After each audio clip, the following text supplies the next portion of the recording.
Tarot Journal entry 000 -4. I put it in negative numbers because I've rebooted the show and haven't actually touched it in over a year. But today, July 5th, the day after Trumptopia, the grand celebration of, salute to, and almost rainy wishy-washing out of, I woke up, as I'm sure the rest of America / Trumptopia did, mildly hungover and regretful of how I spent my day yesterday. And I told myself today, I will do something differently than I normally do. And I have.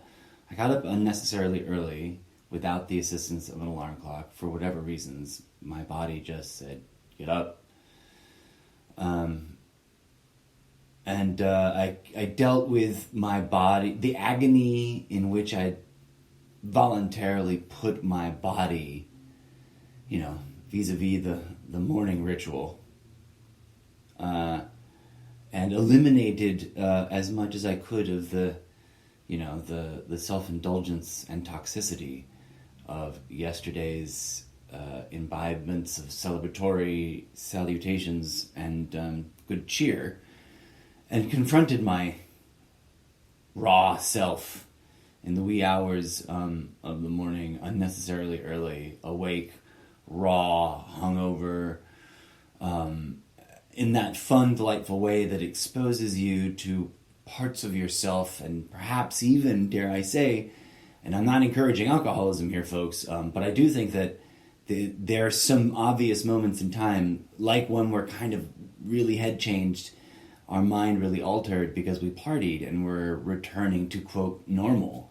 right? That journey, whatever it is, and whatever you indulged in and however you indulged in it, that adjustment back from that peak of non-sobriety can sometimes be a state of mind that is, despite all the flaws of how you got there, or all the toxicity of how you got there, or all the dangers and risks involved with how you got there, that altered state of mind might be, in a technical, functional way, a place of gathering evidence for, alternative models of reality, because you're receptive and or aware of, different fine-tuned, nuanced differences in energy and etc.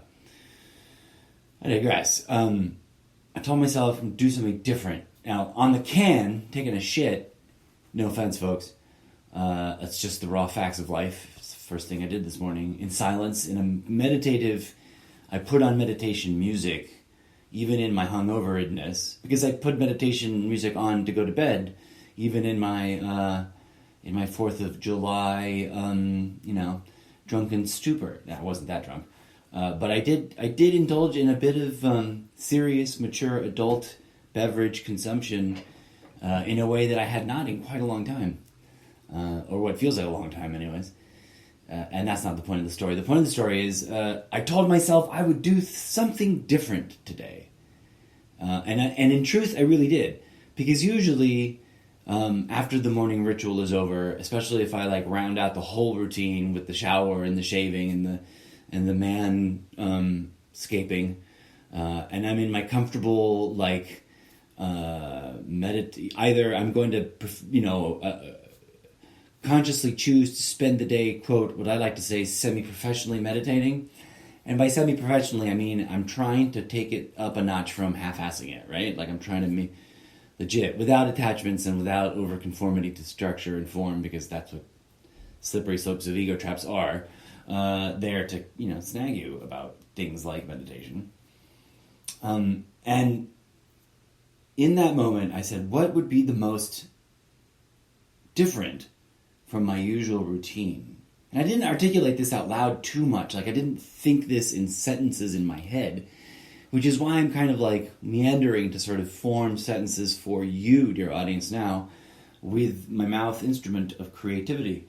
And what was fun about it was that I genuinely can report to you in this part of the journaling of this event. If this were like a New Year's Day of like day one of like, did I start doing my New Year's resolutions?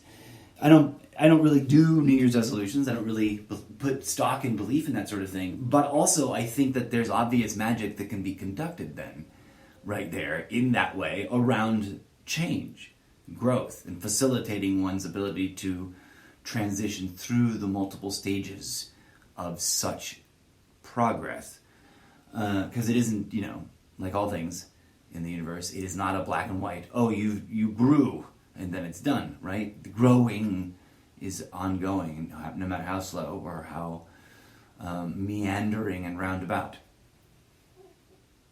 In my silence, in my mind, in my non-thinking, I did sort of posit to the universe, like, give me guidance, universe. What would be the most fun, applicable, I haven't done this, I've been meaning to do this different thing? And the obvious question was, well, you're supposed to be taking this seriously, this sidebar podcast project, and you haven't made too many recordings for it, and you haven't actually interacted with the cards very much, except in a very low level maintenance, generic background kind of get them connected to my energy kind of way, in that they are here and in my presence and arranged in a well thought out methodical system of this is how I would present them to someone that I would be offering a reading to kind of way, which is all interesting and fun in terms of the set dressing and the theoretical deployment of, like my working environment as, if the long-term trajectory were to be taken seriously, a professional tarot card consultant, right?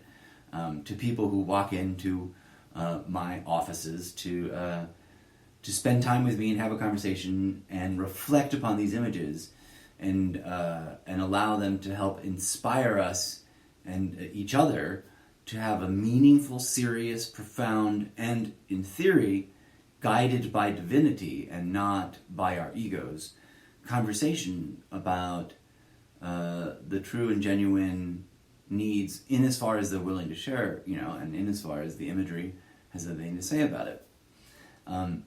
Okay, so if in theory, as a journaling, audio podcast blogger of crazy things I'm doing in my life, if in theory I hope that I could one day hang up a shingle, as it were, as we used to say, and as we say nowadays, apply some entrepreneurship and sort of slide into a working retirement of being an at-home spiritual consultant, not guru, but consultant, facilitator, reminder of the things that need reminding.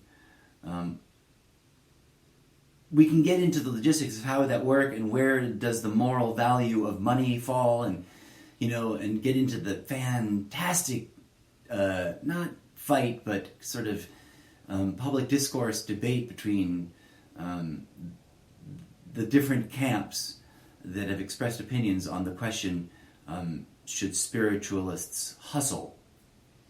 And of course, I'm someone who's like anti-isms, right? So like, am I creating an ism by doing such a thing? Perhaps. But reeling it back from those, way end of the series sort of theoretical argumentative questions about, is this something worth doing, or is there a value worth commodifying here? And returning to the honest and sincere question of investigating this meme, this cultural icon, this emblematic, mysterious, subcultural industry, this existing, whether you like it or not, whether, I'm not here to convince anyone otherwise. I'm here to look at it and go, all right, people say this works. How does it work? Why would it work for me? And what can I do to engage with it in an open-minded, let's find out if it works kind of way? Can I make better decisions as a grown-ass, totally flawed, I'm a normal human being, made dumb mistakes, have hurt people, and have done wonderful things, and it's all a mixed bag of rotten apples and shiny good ones, right? In my basket o' life. Not claiming to be special, but asserting, if I may, before I get to my point of what I've actually been doing today, besides starting to ramble at you guys about this topic, on the record, although not live. I didn't have time to make a cover, but we'll do that soon, and then we'll, post it on the Spreckers.com. So, questions filled my mind wordlessly, and guidance. Here's my point. Part of the thesis, to bring it all home, right? Part of the thesis that I am presenting is honestly sort of I am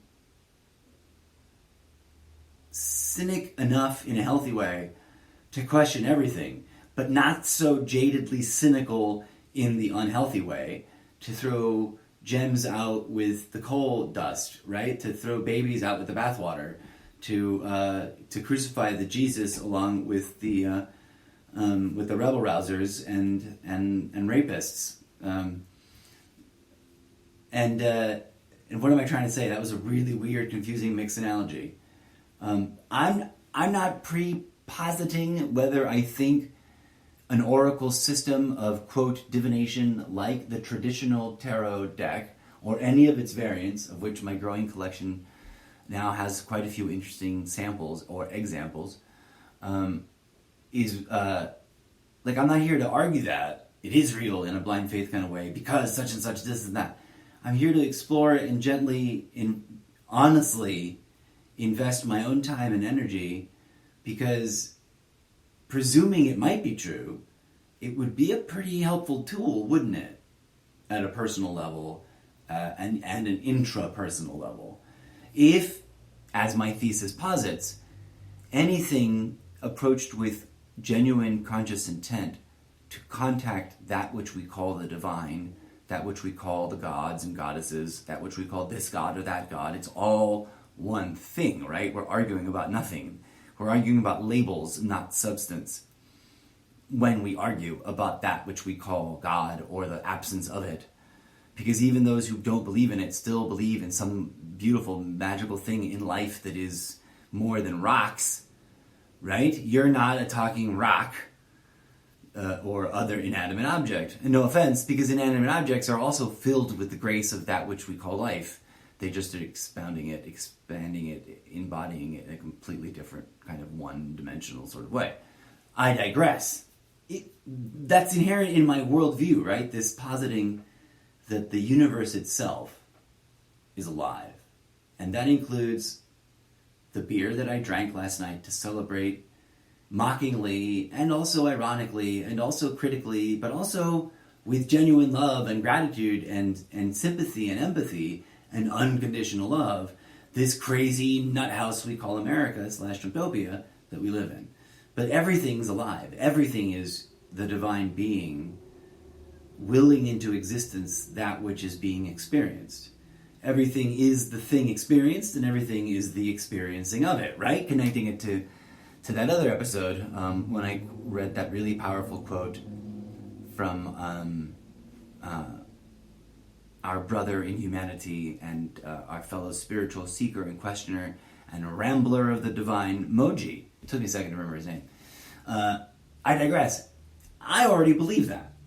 Whether or not I'd ever come across tarot or any other divinatory system or any other system of communicating with the spirits or with the deity you worship, I'd already had come to the conclusion through personal experience that no one can take away from me, that no one can shame me into thinking isn't real, that it's so real and vivid and undeniably powerful what I've experienced. And I don't say that in a bragging way. I say that in a humbling, it stripped me down to the rawest, most, mind-melting raw of places, of exposure, of humility, of being broken down and being humbled before the awe-inspiring mightiness that is, the very functioning of that which we argue about and call various names, up to and including God. And that, if I have that as a fundamental aspect, the keystone, probably, I would argue,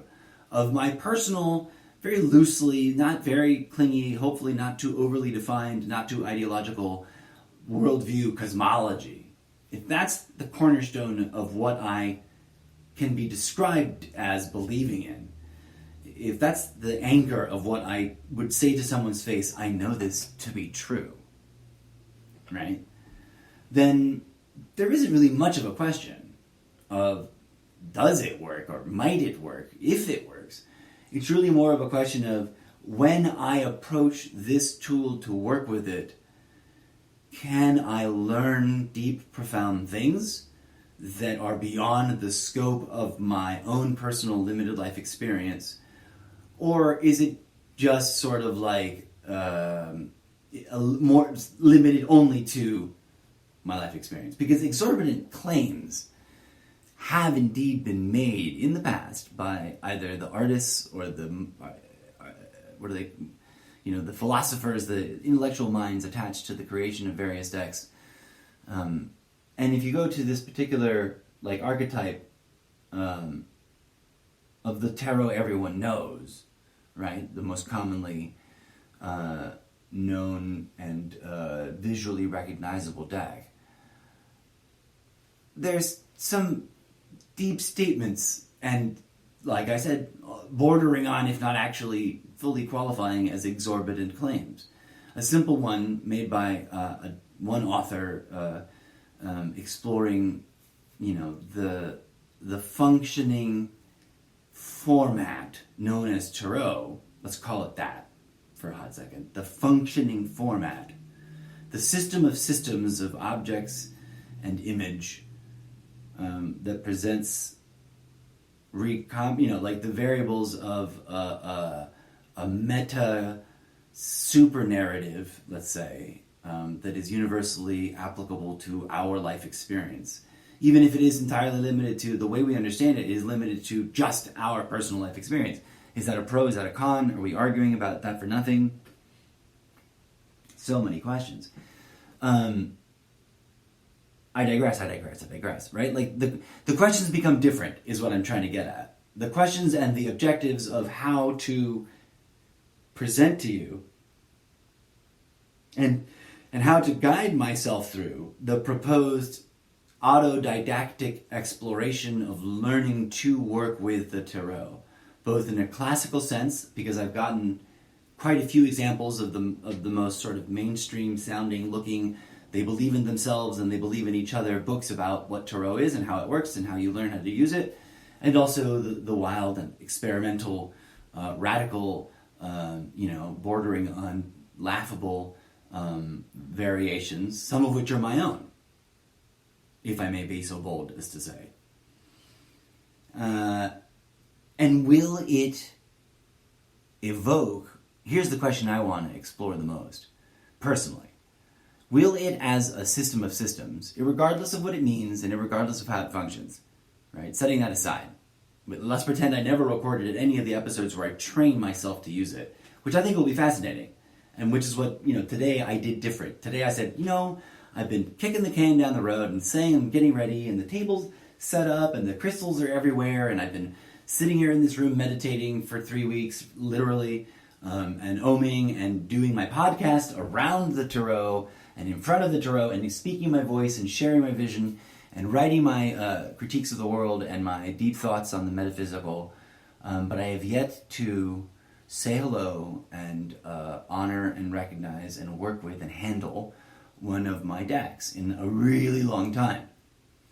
In fact, quite possibly, the last episode I recorded in which I opened and did like a first look review of a new deck and talked about giving a reading to a friend, whenever I posted that, by then I'd already stopped handling my decks informally, like unconsciously, other than to rearrange them, move them, care for them, do a little bit of like grounding, unconscious sort of passive aggressive grounding work, as it were, or it might be called. I have not really interacted with them or worked with them or called upon them or asked them questions or even pulled them out of their pouches or their boxes or their sleeves to look at them. And so today, clearly, instantly and without hesitation, I was drawn to it. I didn't take much time to prepare other than I sort of cheated and took a sneak peek at so in my collection, to give you some insight now, dear listeners, and I'll try to round it down to like the one little thing I did and what I'm journaling about and why I'm journaling about it today, and wrap up this journal entry. My collection is many different decks, and part of that is like honest. I gave in to the seductive ego trap of consumerist brainwashing, because there's a lot of shiny baubles out there in the market to buy. And some of them are really interesting and obvious works of passion by committed artists that genuinely have invested their time and their energy in learning and adapting and believing that they've come into a working relationship with this oracle system, with this tool that in theory, according to the way some people describes it, or would describe it, it is just a tool to facilitate you connecting to your own divinity, right? It's a tool that heightens your awareness of the little whispered notes from God. Literally one way that it could be plausibly described. And I believe in plausibility as an argument. Like, if it is plausible, people thought the airplane would never happen. Even when people were drawing doodles of like, what would we do if we invented it? I'm going to draw an airplane. They might have didn't have all the terminology and blah blah blah technology that we would assume now that as presumptive of being airplane. Put a pin in that. I can't wait to kick off Good Morning Trumptopia today and talk about the airports in the American Revolution misnomer blooper reel moment.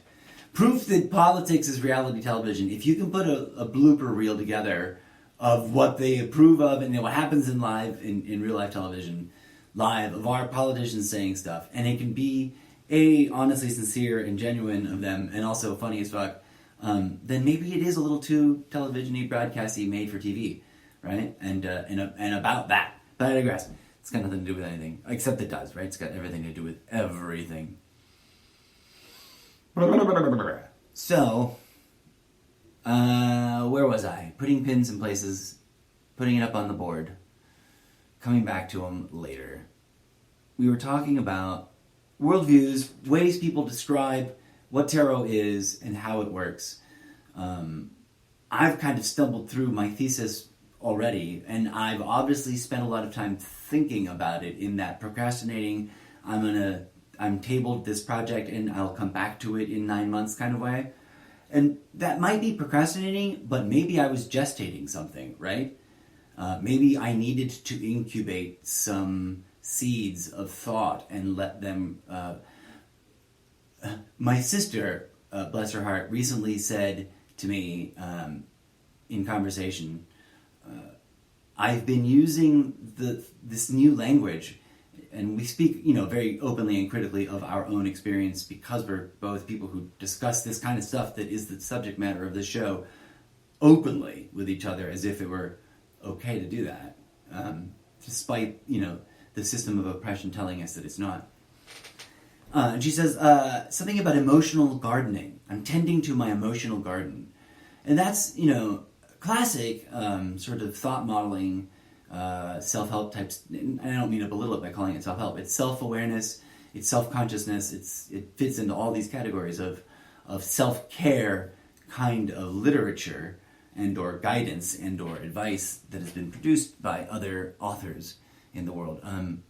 But if we approach our inner experience, if we respect our imagination and the vividness of the things that well up from seemingly out of nowhere there, with the same kind of respect and, let us say, entitlement to rights and to awareness as we would other life. Isn't it funny that we de-lifify, we dehumanize, we squash and squander the most beautiful thing inside our brains, our imagination, as soon as it threatens the status quo, and belittle it and dismiss it as meaningless, as irrational, as fake. When without it, we would never have invented anything. Without imagination, we would never had any aha moments, right? Okay, so let us not only honor it and recognize it and revere it as not something to dismiss and squash and squander and destroy and belittle and marginalize, but let us give it the reverence of being life in and of itself, as we would any other person. If our imaginations, in all honesty, are things that we can engage with and interact with the way we seem to be able to, inasmuch as that, it's all common knowledge and common language. We have conversations with ourselves, right? We daydream, and these images flow up from within and arrive at us previously undefined, unpredicted, we're not sitting around planning what we're going to daydream about, right? We daydream about common themes often, but just as often as they are revised or revisited or reused or recycled imagery, they're also a Fantasia, cinema, 3D, immersive, deluxe, hyper, surreal, vivid, living matrix of unplanned, unscripted storytelling too, right? And it's really powerful. And from that fertile ground, from that magical divine place, comes every innovation, every technological or literary or what have you. If we respect that not only as life in and of itself, but also acknowledge it as we were discussing yesterday in the other episode, in that particular episode of, what's the name of my podcast? The Almost Daily Zencast, then arguably, all of that is, phenomenologically speaking, by definition, a function and flowing and expression of the divine everything that we call God, and gods and goddesses and whatnot. So it's a little scary, right? Like, if I really believe in such a thing, in such a living universe, and the tarot is supposed to be a thing that connects us to it, to the messages, to the world of spirit, if tarot is, as some others have said or claimed, one of the most effective ways to train your innate ability to channel, that's a whole nother can of worms, right? I've already answered that question quite openly in my other series. I am positing in my ontology of my worldview, in the very building blocks of what I think is going on in reality, as it actually is, not as someone else has told me to think it might be, but as I've compared everyone's mythologies to what I see and experience and can engage with and evoke and participate in my real life by doing things, by emoting things, by chasing things, by not chasing things, by meditating, by buying tarot decks, etc., etc. Although I have not, this tarot exploration, this journal, the reason I'm doing it, the reason I do the other podcast is so I can spew all the garbage, not garbage, but all the other lots of rambling I've got to share that doesn't really quite fit into the limited seeming theme box of tarot and oracle decks, but that has everything to do with everything about it, right? Like, it's hard for me not to get into my really elaborately insane worldview, that you are the living fractal being and so is everything else, without going off about a bunch of different things that doesn't really necessarily have to do with how tarot works, but it does. Anyway, so they cross over and converge, and my point is, the show that I'd like to present as a two-part concept. It's a blog, it's a journal that I keep as I literally engage with these products, because I'm not naive. They are products. I spent money on them. People made money, and I'm always railing against the profiteers. And so, we got to balance reality with our daydreaming about what spiritual things might be, etc. And what can we measurably confirm? What can we really pseudoscientifically, as a citizen pseudoscientist, self-aware of my pseudo level, because I don't have a scientific instrument beyond that which is my own human body instrument and my willingness to testify you the experiences that I experience, etc. Which at the core of it is what science is, right? Like, isn't it fascinating that we kind of forget, because science does get corrupt and there's hijacked messaging and et cetera, but we forget that at its purest and at its rawest form, science is a direct witnessing of reality for the purposes of attempting to describe it so that we can see how well we understand the way reality works, vis-a-vis engaging with reality itself and testing our ideas against reality itself and how it reacts to our ideas, and adjusting our ideas not according to our whims and notions and fancies and ego traps and ego seductions, but to the measurable, verifiable phenomena that occurs out there in reality. Now, one of the things that's classically missing from the scientific worldview, whether you believe it is totalitarianly corrupt already, or whether you believe that it is the savior of humanity, that technology and science are going to save the world, or that there are other things that are ruining the world, that doesn't matter. It's irrelevant to the argument that I'm trying to make and the project we're trying to explore here. One can still agree that what's missing from the sciences, no matter how vigorously and interestingly and even, almost self-mockingly they're getting to a point of they end up going to explore what I'm about to say they generally ignore. De facto, by the nature of the universe's recursive self-reference, they're going to be forced to explore it. They ignore the inner experience of the observer and of that observed. Science ignores the inner world. And yet the more fascinated science is with that which is out there externally, and the more we try to tear that down to its building blocks, the more subjectively we are guided and shown that it all intraconnects and that it is inescapable. We must contend with our inner world. So I'll try to bring a bit of scientific methodology and a bit of honest witnessing to this did and did not happen, both externally and internally. And I find that is not only relevant, but sort of important, because that is indeed a great big missing chunk of everything we do.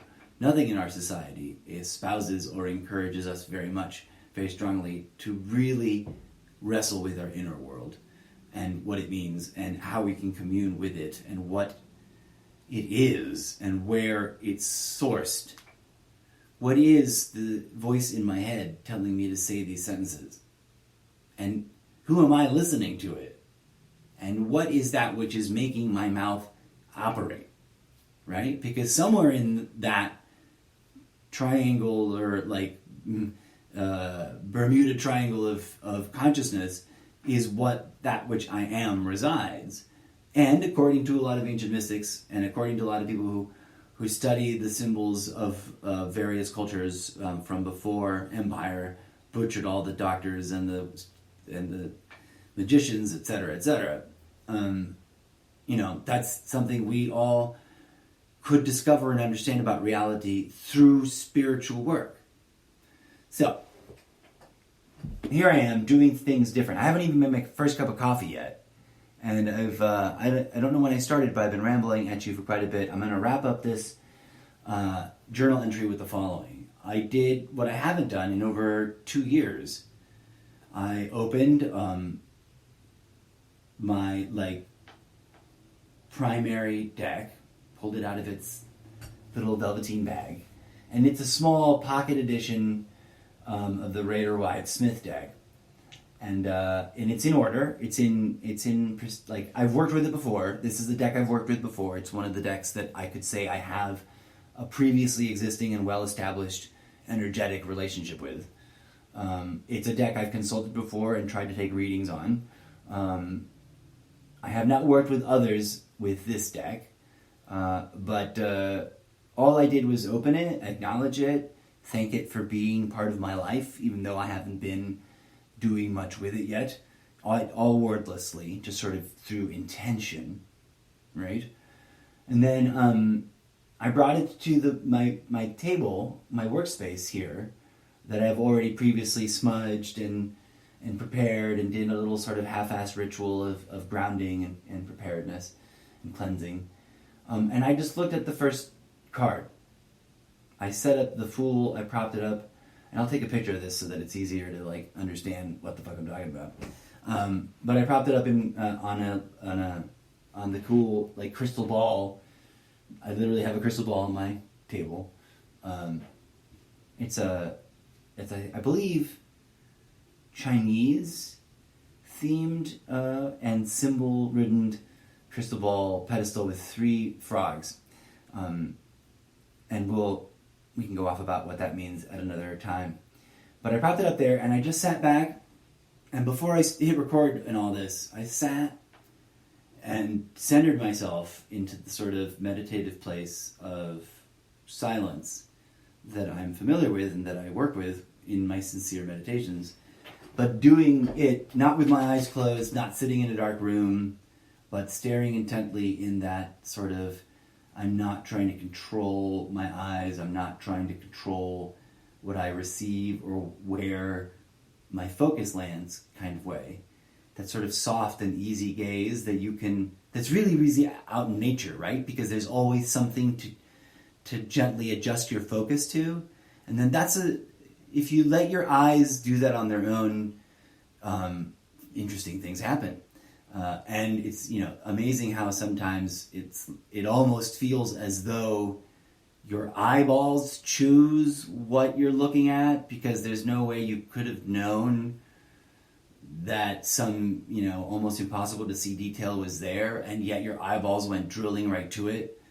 And that works on a really big scale and in a really subtle way too, and it's a real phenomenon.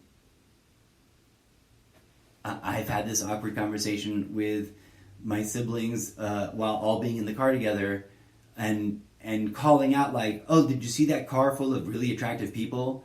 Men or women, it doesn't really matter. But they were just they felt like they were their own living car commercial. They were too pretty, they were too young, they were too beautiful. And I don't mean young, I mean respectfully so. I don't mean a gross, sneaky way, but attractive, charming, vibrant people pop in our reality. There's a reason. The power of charisma is real, and you don't even have to. It's not always necessarily about the looks in a shallow way. There's just a sort of, there are vibrant people that really pop and that drive focus. And there's objects and vistas or tiny details, little fragments on the beach, something. There's times and places where objects that we and or details or nuances within an object, etc., seem to literally pull our eyes, and therefore our perception of them and our awareness of them, and then our processing and our thinky thoughts and our sentence jabbering about them, right? But it almost feels my point is, sometimes it almost feels like it's the eyes first, which is insane, right? How do the orbs of goo in your skull make choices about what you're going to see, or where you're going to focus? But curiously, one can allow an autonomous, passive process do the thinking, do the choosing, do the selecting, without the jibber-jabby, chit-chat, monkey mind, ego mind that needs to narrate sentences out loud about every little detail of everything. And that when we sit in that space, insight can sometimes be solicited from wherever insight comes from. And that happened to me in a really vivid and powerful way. And that's, the meaning of the Fool, the card. The first deck at the beginning of the series. There's all kinds of layers. I did my own, what would if I was studying for a pop quiz tomorrow, what would I rattle off? What's important? But also not, because I'd reached that space of, I'm not driving this car with my sentence mouth brain. I'm not narrating this experience like I'm writing a movie about it. I'm just letting my eyeballs stare at the card and letting them choose what to look at. And truly, the image, if you meditatively look at it, is so beautifully designed. And this goes to the young woman who designed and made manifest the art of the cards, Ms. Smith, not Ryder or Wyatt, which were two sort of patriarchal, very sort of, they have flaws, and sexism may or may not be the worst of them. But people are flawed. And does divinity not work through flawed people? Of course it does. Does everybody who's a horrible person get to claim to be on the side of righteousness and God? No, that's ridiculous. It's a big mishmash in the middle, and we have to hold ourselves accountable, and each other, right, to the bullshit.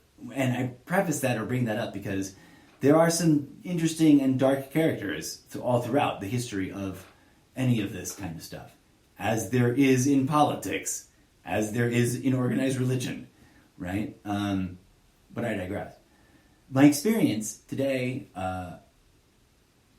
really all flowed in that lucid state, natural, organic autonomy. This is what I call freedom, right? People argue about freedom a lot, and why am I bringing this into play? Because it's all related. There's all this ideological echo chamber babble about what freedom is, and I think freedom is not needing to control my experience, but trusting that the inspiration that wells up, if I ask it to be from God, it will be. And that's what the Fool represents. I mean, look at the imagery. The Fool is a meta being. It's a human being. It's a divine being embodied. It's also carefree and agelessly ageless. And it lives on the very precipice of life and death. At the edge of extremes, at liminal spaces. It's on a cliff's edge in a high altitude mountain range. And he's in Sunday shopping gear, carelessly staring up into the void, where he is embraced by the living sun. And this is important. The living sun is depicted in one of the more powerful ways, as itself is radiant and also voidful, in that you don't fill in the sun. There's two traditional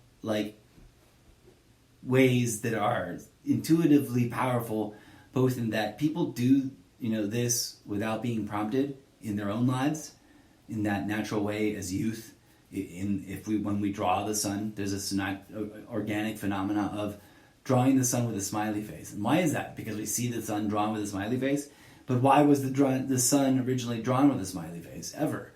And why is that? And also simultaneously of drawing it as like a null, an absence, and a negative space, using the whiteness of the background of the paper, or some extreme all-consuming color that's evocative of reality but can't possibly be the actual color, because in truth, what color is the sun? It's an impossible to answer question. Stare at the sun, you go blind. What color is it? It is light. It is all colors. And when it sets, it does this cool thing when light reflects and refracts, and we get this tonality and this hue and this less painful, it doesn't burn your eye retinas out too hard if you look at it kind of view, and that's epic and gorgeous. But is that the color that it always is? If we were in a spaceship, close enough to look at it directly with our eyes through a porthole, but not so close that it would burn the inside of our skulls, what color would it be? It's a beautiful artistic choice to represent it as null, as void, that provides all, right? It's simultaneously the emptiness of nothing, of what, and what do we, in esoteric terms, associate this ultimate void, the most deepest, most profoundest of the emptiness is what? The center of the mind of God. It is the silence from which Om emanates, right? No matter what tradition, that model is there. You just need to find it and dig past the denials of it that have to do with the hijacking, which I talk about in the other podcast a lot. And as the first card in the series, he literally has a zero, and not a regular zero, but sort of like an infinity zero. Like it's the degree zero, not like the egg-shaped zero. The egg-shaped zero is another thing, and it's also cool. And the egg-shape, the idea of seed, is contained within the infinity zero, but at like the spermazoa zygote level, not at the like eggshell with a chicken egg level. But I digress. I'm adding a lot of my own nonsense. I had an experience of suddenly and without effort remembering a lot of interesting, sophisticated, nuanced, dare I say, data about how to interpret this card. What can this card mean? What does it represent, and who is it, and why? Why am I supposed to think the things I think when I see it? Right? In terms of, it is a tool, and I'm helping others interpret a question. And it was a really interesting, profound recall that I had, that I hadn't prompted myself other than to set the card up and look at it. The Fool is also the preeminent caterpillar about to destroy itself in its cocoon. Because, although the Magician is the next card in the deck, the Magician is also the destination in the sequence. Like, ultimately, the Fool goes around, and this is evidenced by the alternate places in the deck that the Fool is often historically attributed to as belonging there. Like between the very end of the deck towards... is this deck actually in order? Or was I lying about that? No, it is. At the end of the primary sequence, not the whole deck, forgive me. Between Temperance and the World, between Judgment and the World, the last two cards of the like main primary archetypical narrative structure, if the deck were a book, like a choose your own adventure book of reading stories about your own life, each of the major arcana is like this independent chapter that's all part of an interconnected meta story or trajectory or arc that and if you were to connect them all in a sort of infinity spiral, the Fool returns at the center right next to the Magician as the second card, as like the destination of transition and transmutation, given that it has alternate positions and that they might overlap. But I digress. I haven't tested that theory in terms of actual mathematical placement. I just think it's interesting and fascinating that imagery works, period, right? I mean, marketing works because why? Image works. And where do we have this deep well of image that speaks to us? Why do we have this relationship to this, what seems like a really massive, sort of lopsided amount of data that no one person can individually have known all by themselves ever, right? And yet, symbol evokes not just emotion but rational thought from people in an intelligible and relatable and understandable way. And isn't that a fascinating phenomenon? The Fool, of course, is classically designed or attributed as representing either oneself, traditionally, either in the spread or as the chosen signifier, and also sort of like humanity at large, and humanity or the individual on the precipice of change, on the precipice of a new journey, on the precipice of a great downfall, on the precipice, on the precipice, on the precipice, on the verge of becoming liminal space, right? The boundary between earth and sky. Or, as one intuitive interpretation, as sometimes asked, are those waves? Is that a tsunami crashing against the rocky, craggy, ocean-lined mountains that the Fool is walking a cliff off of and like diving into the sea? Because it would not be impossible.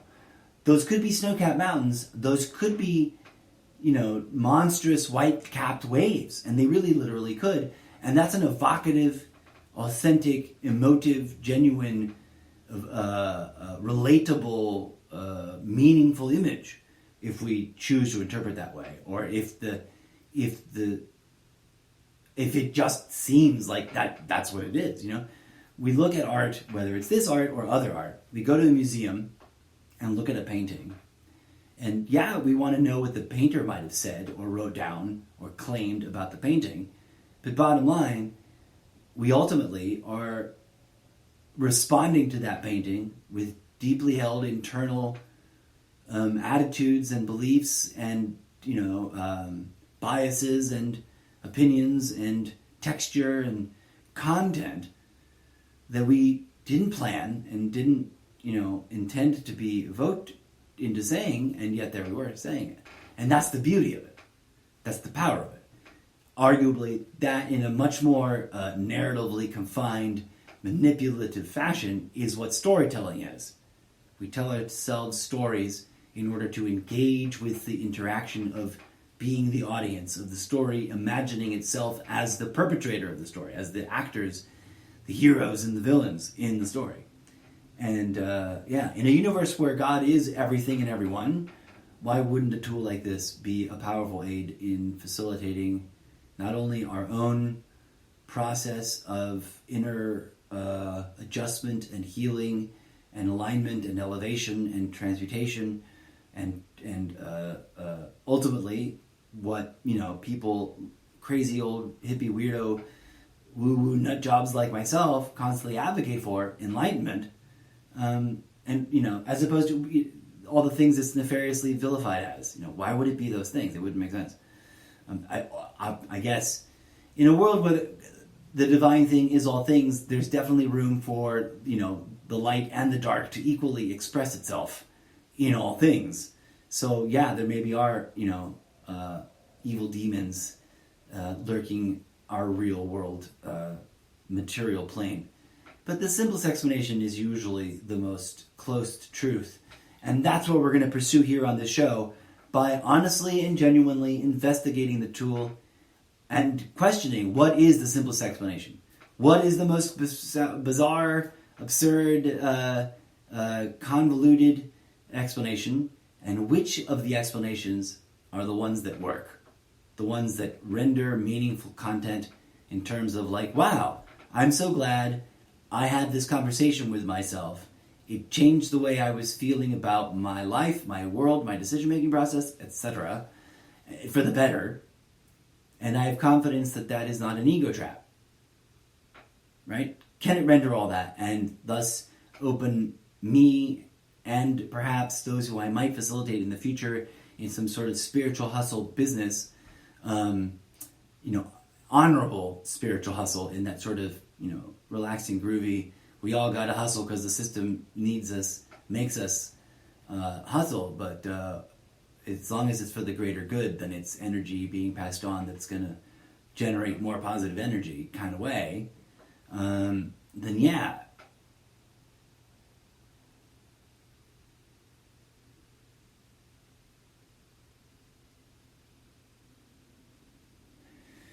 But I've rambled long enough, friends. Thanks for tuning in, as always. If you got questions, doubts, commentary,